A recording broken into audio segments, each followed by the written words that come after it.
my dear, because I was fortunate enough to find him on the corridors of power. That would be these corridors of Nation Center. And I managed to convince him to come and join us in the studio. A few weeks ago, he went to Nakuru and declared his candidature for the elective post of the 4th President of the Republic of Kenya. He came into this 10th Parliament through the constituency of Gashoka. He is a man who you may recognize through the NCCK. He has got a lot of love and respect. In fact, on Facebook, even before he declared his candidature, man, he had so many friends.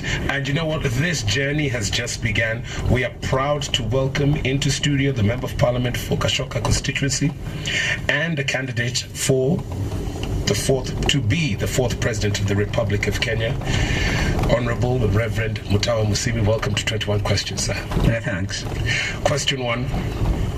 You went to Nakuru to declare your candidature. Why Nakuru? Well, I felt Nakuru was symbolic of Kenya. Right. It is right at the heart of Kenya. Right. So I wanted something that was representative of Kenya. Right. A place that was representative of Kenya. Like that to me was Nakuru. I like that. Question to Mheshimiwa. Now, describe the night before. The night before Nakuru? Well, I was reading a piece that Nation had written about me. Right. I felt that they had understood who I was. Right. I was putting final touches to the speech. Yes. I was with my family in Nakuru. Was it like the night before your wedding? You know, that anxiety? Well, of course there is. If there isn't that, then something is wrong. Yeah. You need the adrenaline needs to kick in. Yes. So, I mean, you're up, you're thinking, then you sleep a bit, you wake up a bit. Yes. When I have a big event coming, that's just how my system conducts itself. Is the whole campaign team in place? Are we now just ready to go? Not the whole team. Yeah. Enough of it is there. Right. You really don't know what the entire secretariat will look like until you begin to put other pieces together that are still not in place. Yes. Okay, now that brings me to question 5. Of course, when it comes to running for the presidency, of course, Muhesh, you know, there's one thing that always comes up is funding.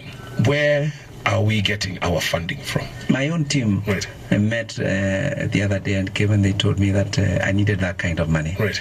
And I said, perish the thought that I would be associated with a campaign that goes beyond a certain amount. Right. It just feels almost immoral. Right. Not actually almost, it just feels unacceptable. There's a part of me that even if you give me 5 billion shillings today, would say I will not spend all this money. Proper politics is a convergence of the demands of self-interest. They converge with the political choice of the leaders on offer. When that convergence takes place, you actually are voting for yourself. That's right. And I hope to run a campaign that helps people to understand. And that's what happened in Gashoka, where the money, the tribe didn't actually feature. There was a convergence of self-interest. It converged with the policies and the candidate of one Mutava Easyfm. Right. Question 6. Now, speak your voters. The majority of the voters who actually go to the poll in this country are women. And this week there have been proposals that we need a certain number of women in Parliament.